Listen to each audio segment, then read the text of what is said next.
La nuit du 6 février 2023 restera à jamais gravée dans la mémoire des Syriens. Cette nuit-là, à 4h16, un tremblement de terre de magnitude 7,8 sur l'échelle de Richter ravage le sud de la Turquie et le nord de leur pays. Ces images de vidéosurveillance ont été prises près de la frontière.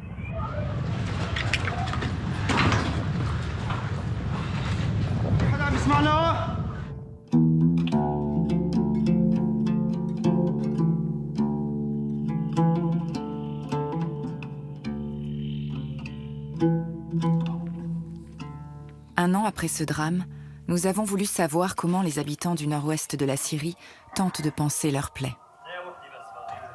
Omar Ashkadour, photoreporter syrien de 37 ans, travaille pour des agences de presse internationales. Ces clichés, pris le jour du séisme, ont fait le tour du monde.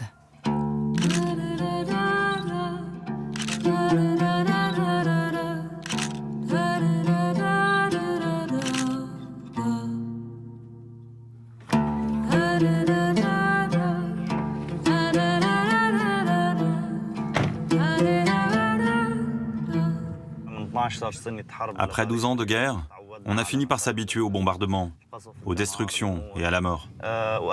Et par-dessus ça, la catastrophe du séisme est arrivée, avec ses destructions immenses et un bilan humain très lourd. Tout ça en l'espace d'à peine une minute. Ce tremblement de terre a provoqué la mort d'au moins 5 950 personnes en Syrie et fait des dizaines de milliers de blessés. Omar vit avec sa famille à Binish, une petite ville située à quelques kilomètres d'Idleb. J'ai tourné ces images dans le village de Psanieh, juste après le séisme. C'était un complexe résidentiel composé de 15 bâtiments. Pendant le tournage, je me trouvais avec les gens sur les décombres. Ce jour-là, nous avons encore ressenti une dizaine de répliques. À ce moment-là, la majorité d'entre nous n'avait aucune nouvelle de ses proches ou de sa propre famille. On a continué à documenter la situation en réprimant nos propres souffrances.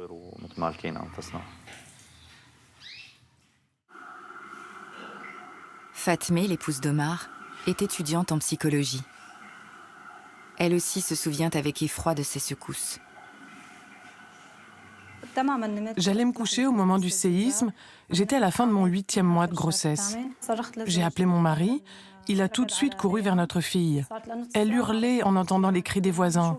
Elle me demandait « Maman, mais que se passe-t-il » J'avais peur pour ma grossesse, pour ma fille. Il fallait vite s'habiller, ouvrir la porte. C'était vraiment la panique. Comment ça va à la maternelle? T'es à la fac? T'es à la fac? Pas en maternelle? Tu viens de te réveiller? Allez, viens. Omar et Fatmé ont 2 enfants. Ryan, 11 mois, et Layan, 5 ans. Tous les jours, il y a des bombardements, j'ai peur. Il y a des parents qui n'envoient pas leurs enfants à l'école.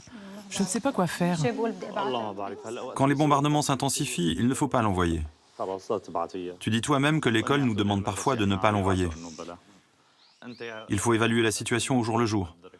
Car au final, les bombardements ne cessent jamais vraiment.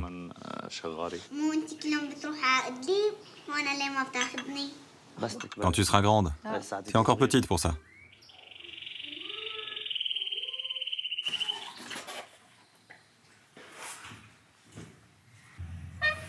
Comme les 4 millions d'habitants de la région, Omar craint les bombardements du régime syrien, soutenu par la Russie. Une peur qui vient s'ajouter à celle d'un nouveau tremblement de terre. Laissez le petit au milieu. Toi, mets-toi là, voilà. Parfait. Pose ta main sur l'épaule de la petite. Regardez bien l'objectif.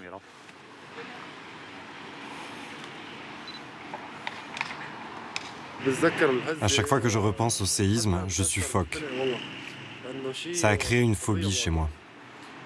Tous ces morts, entassés les uns sur les autres. Oui. Vous avez ressenti la secousse avant-hier ou non? Oui, on l'a ressenti. Ça a été intense pour vous et votre immeuble. Oui, ça s'est produit vers 10h20 par là. Il vous faut trouver un logement plus sûr maintenant.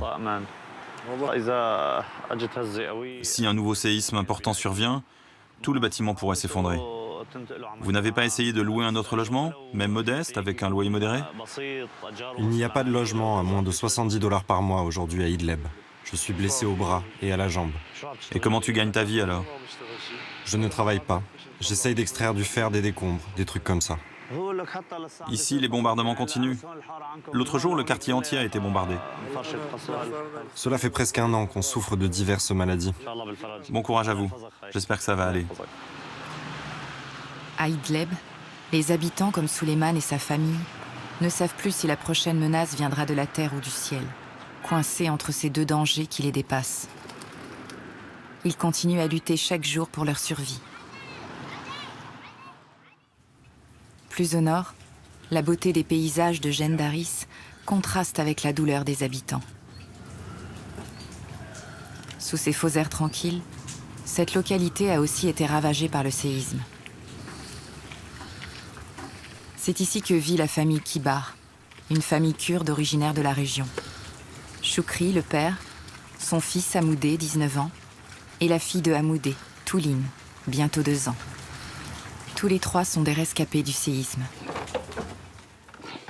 Nous sommes une famille d'artistes. Voilà la seule chose que j'ai pu sortir des décombres. La musique est le moyen que j'ai d'exprimer ma tristesse aux autres. Tout s'est brisé.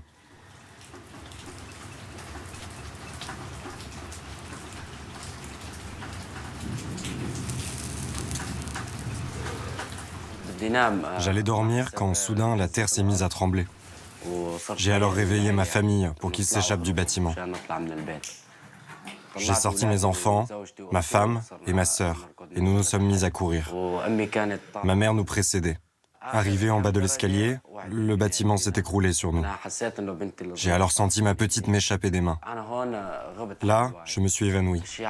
Après 5-10 minutes, j'ai repris conscience. Un homme toussait. Je l'ai appelé. Il m'a entendu et a prévenu les secours.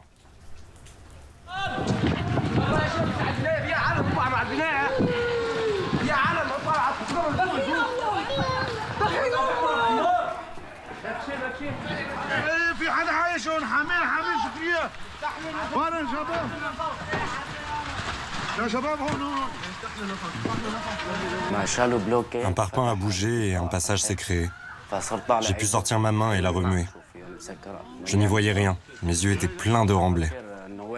Je me demandais où suis-je? Que se passe-t-il? Mon corps ne bougeait plus. J'ai vite compris que ma jambe gauche était cassée. Est-il arrivé quelque chose à mon père? Pense à toi, mon grand, pour l'instant. J'ai compris que ma femme était sur moi. Et ma petite de 18 jours à côté. Là, ma femme m'a serré puis a rendu l'âme. Je voulais juste sortir de là. J'étais sous terre parmi les cadavres. Ils m'ont sorti en premier. J'avais tellement mal à la jambe que j'ai pensé qu'elle était arrachée. Les secouristes ont ensuite sorti Hamoudé. Ils ont enfin sorti la petite, Touline. Elle avait alors 11 mois.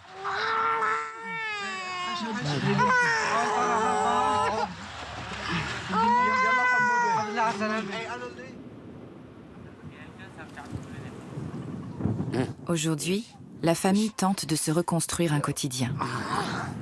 Choukri a aménagé ce terrain et bâti une pièce en dur pour sa famille. Lui a choisi de vivre sous une tente, redoutant une nouvelle catastrophe. Il craint, plus que tout, de se retrouver à nouveau un jour coincé dans des décombres.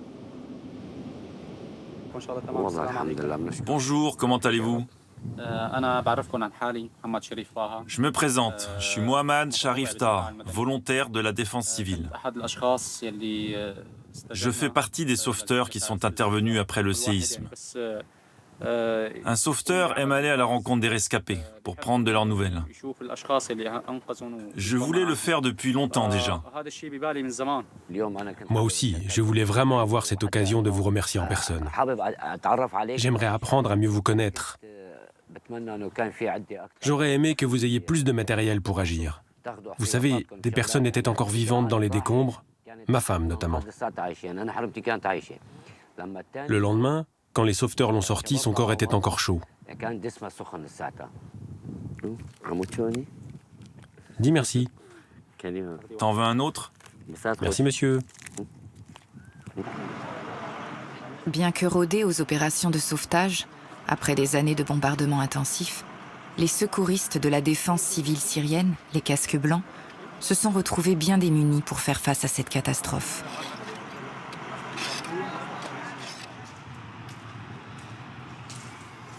Nada est membre du conseil d'administration des casques blancs syriens.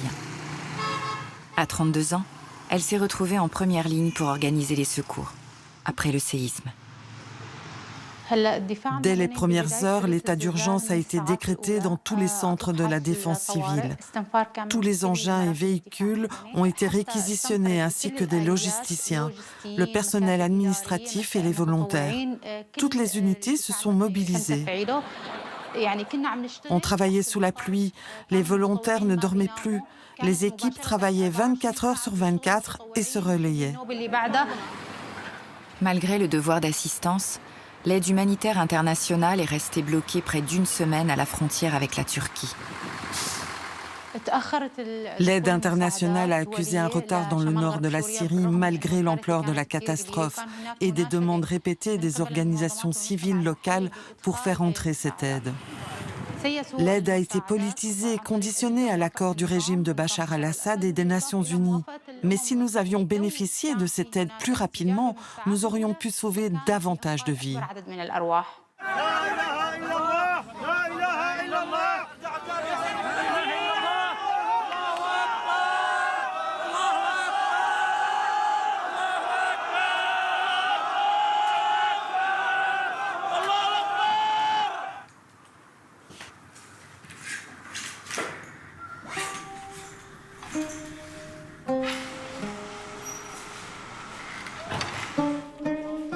Près de la frontière avec la Turquie, l'hôpital Sams de Bab al-Hawa accueille des patients du nord-ouest de la Syrie. Ces dernières années, les hôpitaux ont été régulièrement bombardés par l'aviation syrienne. La majorité des cadres de santé se sont exilés ou sont morts. Le professeur Amra, 41 ans, dirige le service des urgences de cet hôpital. Avant le séisme, il résidait dans la ville d'Antakya, en Turquie, avec sa femme et ses 3 enfants, et revenait régulièrement travailler en Syrie.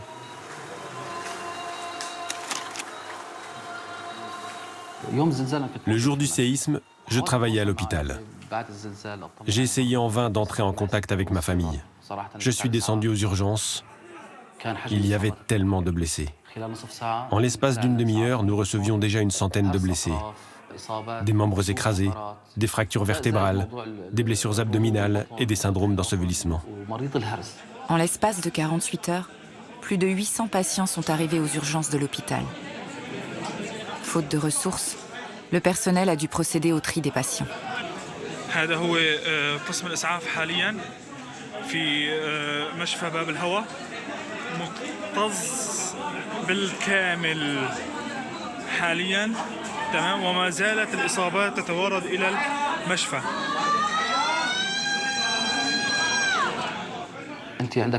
Je devais accomplir mon devoir à l'hôpital en tant que directeur. Il fallait coordonner les urgences, les opérations et le soutien logistique. C'était ma responsabilité. Mais en même temps, je brûlais de l'intérieur de ne pas savoir ce qu'était devenue ma famille. Dieu merci, 2 de mes filles sont sorties vivantes après 4 heures de sauvetage, mais j'ai perdu ma femme et mon fils. J'ai pu récupérer leur corps après 3 jours et je les ai ramenés en Syrie pour les enterrer. Il nous faut désormais penser des infrastructures conséquentes, capables de recevoir 400 ou 500 patients pour faire face à toutes les situations d'urgence de grande ampleur que nous traversons. Dans la province d'Idleb, un habitant sur 2 vit dans un camp, soit environ 2 millions de civils. La plupart sont des femmes et des enfants. Ce camp abrite 475 familles, dont plusieurs dizaines se sont installées là après le séisme. Leur détresse est d'autant plus grande que le Programme alimentaire mondial a suspendu depuis le début de l'année ses distributions, faute de financement. Le directeur du camp, Abdel Salam, est désespéré par la situation. Bonjour. Bonjour. Abdel Salam, comment allez-vous? Comment se passe l'hiver chez vous? Pas de nourriture, pas de chauffage et pas de vêtements chauds pour les enfants. C'est très difficile. Avec le séisme, le nombre d'habitants dans le camp a augmenté. Ce camp n'est pas adapté pour accueillir autant de monde. Des maladies contagieuses circulent, des maladies de peau ainsi que le choléra. Depuis l'arrêt du Programme alimentaire mondial des Nations Unies, l'insécurité augmente dans le camp. Si cela continue ainsi, ces camps se transformeront en fosses communes. Toutes les tentes là-bas sont habitées par des déplacés du séisme. Toutes celles sous la route? Oui, 50 familles se sont installées en aval de la route. L'hiver, l'eau déferle sur eux.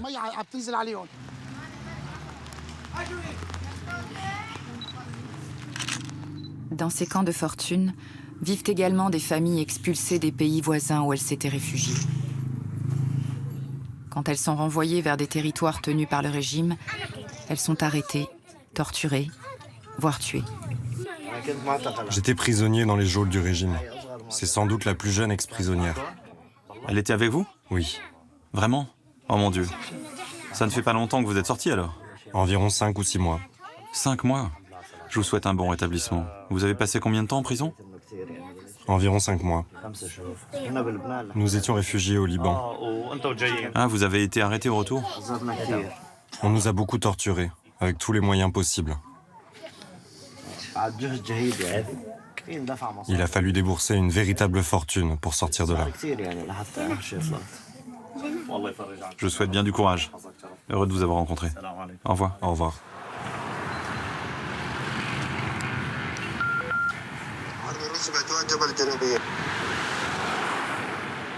Abou Amin Observatoire. Cet émetteur-récepteur m'accompagne depuis le début de la guerre, il y a 12 ans. Grâce à ça, quand je me déplace, je peux rester informé des dangers, des mouvements de l'aviation, des zones de bombardement. Ces informations proviennent d'observateurs qui nous informent en direct de la situation. Bien sûr, je ne suis pas le seul à me servir de ce canal. Beaucoup de civils s'en servent également. Omar est de retour dans la ville d'Idleb.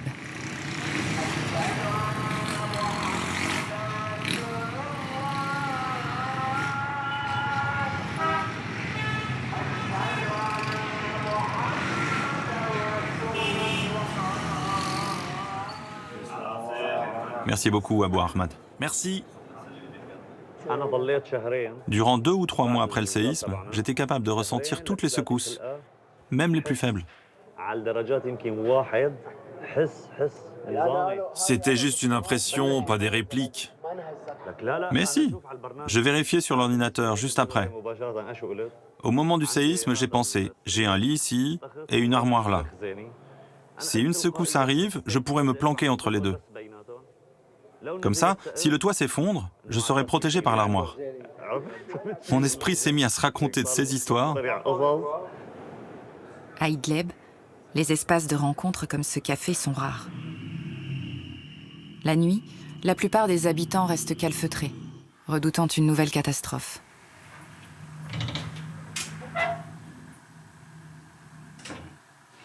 Même si elle cherche à dissimuler à sa fille ses angoisses, Fatmé reste préoccupée par l'idée de vivre une nouvelle épreuve. Avec le temps et par amour, elle a pourtant appris à composer avec le danger. C'est bon? Avant le séisme, j'ai vécu une expérience effrayante. J'étais alors enceinte de ma fille aînée, Layan. Lors d'un bombardement aérien, un missile a frappé le coin de notre maison. Omar était parti en reportage. Tout l'édifice s'est effondré. J'ai couru pour me mettre à l'abri. L'avion est revenu pour une seconde frappe. J'essayais de joindre Omar, n'importe qui, en vain. De plus, ma famille était en Turquie. Sincèrement, j'avais très peur de vivre une telle situation au début de notre mariage. Mais en voyant ce que Omar parvient à réaliser à travers son travail, cela me donne la force d'être résiliente et de continuer à le soutenir.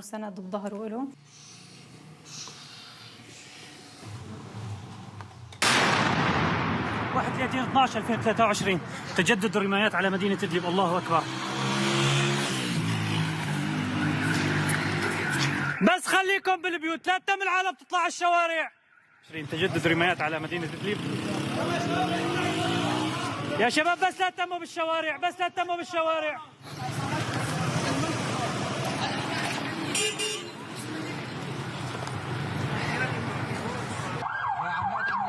Profitant de la passivité de la communauté internationale, le régime syrien poursuit sa campagne de terreur envers sa propre population, en bombardant régulièrement cette province rebelle. مكان سقوط أحد الصواريخ في مدينة إدلب بتاريخ 7/1/2024.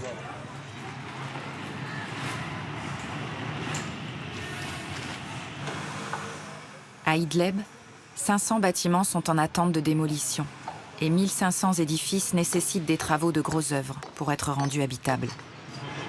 C'est le constat que dresse Ibrahim, ingénieur civil, et ses équipes. Certains bâtiments dans la province d'Idleb étaient déjà fissurés en raison des bombardements, les rendant incapables de supporter des secousses ou les ondes de choc auxquelles ils sont soumis. Depuis le séisme, nous entreprenons des études en vue de travaux de soutènement, mais en cas de réplique intense, ces bâtiments pourraient tout de même s'effondrer.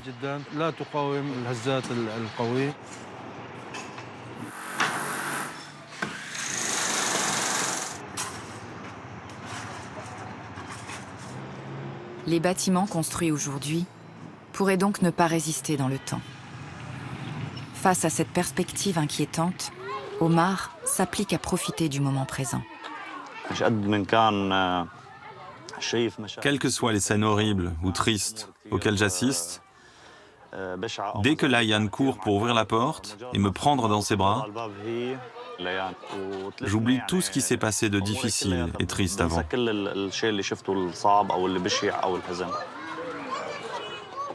Ici, Loulou. Layan.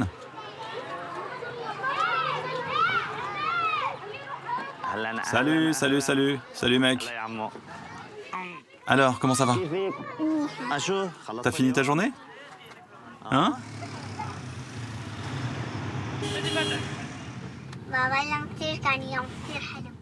Vraiment? Super. Et pourquoi c'était une belle journée? J'espère que vous serez heureuse tous les jours, toi et tes copines.